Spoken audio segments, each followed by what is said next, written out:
Olá pessoal, tudo bem com vocês? Estamos aqui hoje para falar com vocês sobre o auxílio emergencial novamente, trazendo aqui dúvidas muito frequentes sobre o auxílio, as mais diversas situações, e nós vamos começar hoje com as dúvidas que estão relacionadas ao aplicativo auxílio emergencial, ou seja, a situação em análise ainda, os dados inconclusivos e as situações de não aprovação. E aí vocês vão entender desde o início o que o governo tem feito de atrapalhadas que causou toda essa situação e como a gente deve fazer para solucionar esses problemas e seguir adiante aí e receber esse benefício.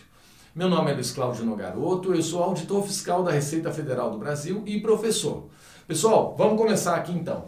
Vamos começar com a situação em análise, tá? O governo ontem, através do ministro da Cidadania, trouxe a informação de que até amanhã, domingo, 3 de maio, todos os cadastros feitos até o dia 26 de abril estarão com a situação definitiva. Ou seja, estarão aprovados ou estarão com dados inconclusivos ou não aprovados. Mas enfim, vai ter uma definição. Dá para se acreditar nesse prazo colocado, mais um prazo colocado pelo governo? Não dá. Tá? Infelizmente, é um governo que não cumpre, não vem cumprindo prazo algum, um desrespeito total com aqueles que mais precisam de ajuda neste momento. Mas foi isso que ele disse e é isso que nós vamos apurar, né? Então, se você fez o seu cadastro até o dia 26/4 até amanhã, você tem que sair dessa situação em análise. E o que vai acontecer com a maioria dessas pessoas? Elas ou terão a sua situação negada ou terão seus dados inconclusivos. Isso é certeza, pessoal. A gente vai aguardar e vocês aqui serão provas disso aí. A grande maioria. Por quê? Porque foram uma série de atrapalhadas feitas até agora. E o resultado disso tudo, o resultado geral disso é que o governo utiliza o erro próprio, tá? Ele não admite esse erro, ele joga para você esse erro. Quando ele coloca dados inconclusivos, o que ele está fazendo é ganhar tempo. Ou seja, não disse se você está certo, não digo se você está certo, não digo que você está errado. Né? Eu coloco para você os dados inconclusivos. Faça novamente. E aí eu ganho um tempo, eu ganho mais 5 dias e eu ganho mais tempo para quê? Para diminuir o fluxo, para ter mais dinheiro para pagamento, para conseguir pagar mais pessoas. Enfim, vocês vão ver isso aqui agora que eu vou explicar os dados inconclusivos, tá? Tudo começou lá em 7 de abril, tá? Primeiro dia do cadastro. E o primeiro dia, 7, 8, 9 e 10, aqueles que correram, os que mais precisavam, correram ali para pegar o dinheiro, fizeram o seu cadastro certinho e ao final do terminado o cadastro, ficou em análise ali e aquilo ali tem gente que está desde o dia 7 até hoje com dados em abertos ainda sem a definição. Pessoal, o que aconteceu nesse primeiro momento? O governo chamou uma empresa de tecnologia do governo federal, né, chamada Dataprev, e chamou a Caixa e falou o seguinte: nós precisamos cruzar os dados. Só que a Dataprev é uma empresa de informática, não é uma empresa de auditoria, ela não detém um know-how de auditoria. Quem faz auditoria é a Receita Federal do Brasil, é o Tribunal de Contas da União, a Controladoria Geral da União. A Dataprev sabe mexer com informática, ela sabe fazer sistemas que cruzam dados. Contudo, o que era preciso ali era uma auditoria para verificar quem realmente precisa, quem realmente tinha direito a receber o auxílio emergencial. Resultado disso, a partir do momento que, nos 4 primeiros dias, que o cadastro não pediu o endereço das pessoas, né? Vocês que fizeram no começo sabem disso, não era preciso colocar um endereço, foi utilizado o endereço do cadastro da Receita Federal. Porém, esse cadastro da Receita Federal pode ser muito antigo na maioria das vezes, e aí quando o marido que tem direito e a esposa que também tem direito fizeram o cadastro, ali colocaram seus dados, tudo certinho, feito certinho, né? Vamos usar sempre o exemplo, marido, mulher e um filho. Os dois com direito, os dois fizeram o cadastro como era pedido no sistema. O sistema levou e consultou. Olha, eles estão falando que são maridos e mulheres, marido e mulher, e eles estão dizendo que tem direito. sistema, eles moram no mesmo endereço?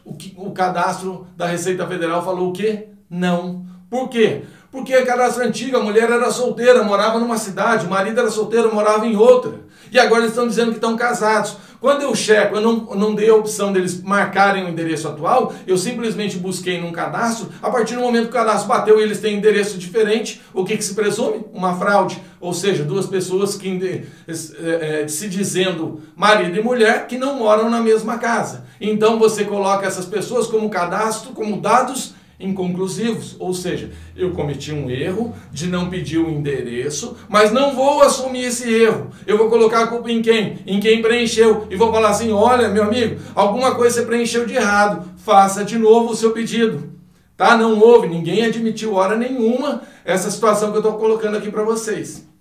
E aí, passado dias, vocês receberam lá dados inconclusivos, pode ser isso, não fala nada, só sei que está dados inconclusivos. Refaça o seu cadastro. Quando vocês foram refazer o cadastro, muitos de vocês se depararam com a informação CPF já cadastrado, não foi isso?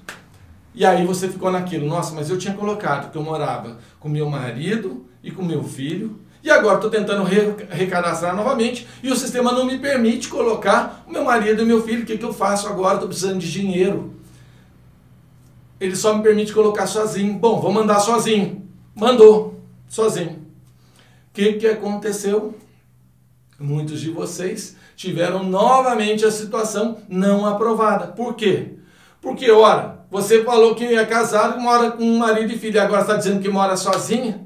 Então, informações desencontradas. Ou seja, uma lambança total do governo, através das suas empresas Caixa e Dataprev, que não souberam fazer o cruzamento direito, né? E isso ocasionou muitos problemas, por isso que muitos de vocês estão aí numa situação de não aprovação ainda, tá? E aí, a terceira situação, CPF já vinculado conforme o grau, confirme o grau de parentesco. Essa situação é a situação de agora, de ontem, tá pessoal? Ontem houve uma atualização no sistema e aí sim o sistema ficou correto para o cruzamento de dados. Vou te dar um exemplo.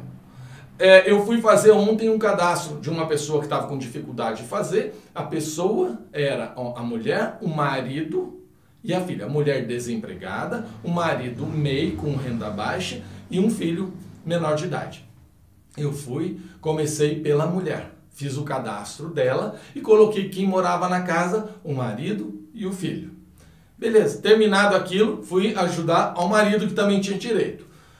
Quando eu preenchi os dados do marido, já veio a informação. Olha, a sua mulher, CPF tal e seu filho, já informaram na declaração. Apenas confirme o grau de parentesco entre vocês. Eu abri, coloquei, ela é minha esposa, essa é minha filha. Pronto. O que vai acontecer, pessoal? Vai aprovar numa rapidez incrível. Por quê? Tudo certinho, tudo bem cruzado. Mas isso aconteceu ontem, tá? Dia 1º de maio, nós começamos isso 7 de abril, tá? Muita gente com fome, passando dificuldade e o governo ali brincando de fazer as coisas com uma incompetência muito grande, porque chamou ali órgãos que não detêm know-how de auditoria, né? Deveria ter chamado a Receita Federal, o Tribunal de Contas da União ou a Controladoria Geral da União, por exemplo, que teriam já desde o início feito esse cruzamento simples e efetivo. Bom, vamos lá. A pior situação de todas é o do não aprovado. Pessoal, duas situações chamam muito a atenção pela quantidade de não aprovados disso. Primeiro, membros da família já receberam, ou seja, o cidadão vai lá fazer fez o cadastro dele, normal, mora ele, a esposa e uma filha, tá? A esposa fez o dela, tudo certo, ele foi fazer o dele. E, para surpresa dele, só moram os três, ele recebe assim, membros da família já receberam.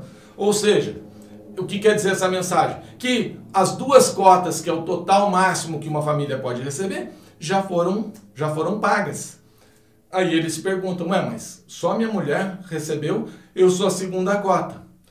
Pessoal, o que tem mais acontecido com isso? pessoas, famílias, que moram num determinado endereço em que existem várias casas. O governo não divulgou essa informação, né? Seria necessário para dividir as casas que houvesse um complemento, casa 1, casa 2, casa 3, mas essa obrigatoriedade não foi colocada. Então o cidadão ali tem 3, 4 casas, uma pequena vila, num determinado endereço, cada um com a sua família, fizeram ali os pedidos, e isso no Brasil inteiro é cheio disso, né?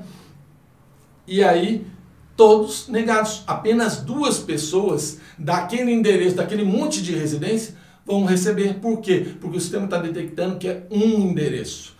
Essa situação precisa ser mudada, tá, pessoal? Por quê? Porque deve, ao menos, abrir a possibilidade dessas pessoas modificarem o endereço, alterando casa 1, casa 2, casa 3, casa 4. Por quê? São casas diferentes, tá? Ali não estava dizendo que era o direito da pessoa, é o direito da família. Cada família está na sua casa. Então, é necessário haver essa mudança. Isso atingiu uma quantidade muito grande de gente e nós precisamos, tá? Precisamos pressionar o governo para abrir uma correção para esses endereços. O Ministério da Cidadania manifestou ontem também dizendo que irá criar um site para que as pessoas saibam melhor o porquê não tiveram direito a refazer o cadastro, porque tiveram a situação negada. E, mais do que fazer isso e mostrar, o Ministério da Cidadania precisa permitir que essa pessoa não concorde com aquilo. Porque hoje o que a gente vê no resultado da pessoa que é não aprovada, é assim, não aprovado, motivo tal, e embaixo assim, entendi. Não, mas na verdade, entendeu? Se eu concordar com aquilo, ótimo, aí eu entendi. Agora, se eu não concordar, tinha que ter um não entendi. Preciso refazer aquilo. Eu não entendo, eu não concordo com isso. Eu moro, minha mulher e minha filha. Se ela pediu, eu também, e eu tenho direito, eu também tenho que ter condições de fazer o cadastro. Entenderam? Outra situação. Cadastro já registrado no Regime Geral de Previdência Social. O que significa isso, pessoal? Ah, mas eu estou desempregado. Quem tem Regime Geral de Previdência Social é quem está trabalhando, tá? Quem está lá com cadastro no INSS, no regime geral. O que pode ter acontecido na grande maioria das situações em que a pessoa hoje está desempregada e está dizendo que ela está empregada? O seu último emprego não deu baixa, seu último empregador não deu baixa no INSS e o seu cadastro lá ainda está como empregada. Como ver isso? Pessoal, baixem um aplicativo chamado Meu INSS. Vocês vão entrar nesse aplicativo e vão clicar em NIS, Número de Identificação Social. Lá vocês vão conseguir verificar se o seu último trabalho já está... você já está como desligado dele, ou se esse cadastro continua em aberto. Se tiver em aberto, vocês precisarão fazer um requerimento de desligamento, né, de fechamento desse cadastro, para poder refazer o pedido. Porque se não fizerem isso, quando fizer um novo pedido, vai consultar e vai estar em aberto e vai dar a mesma mensagem.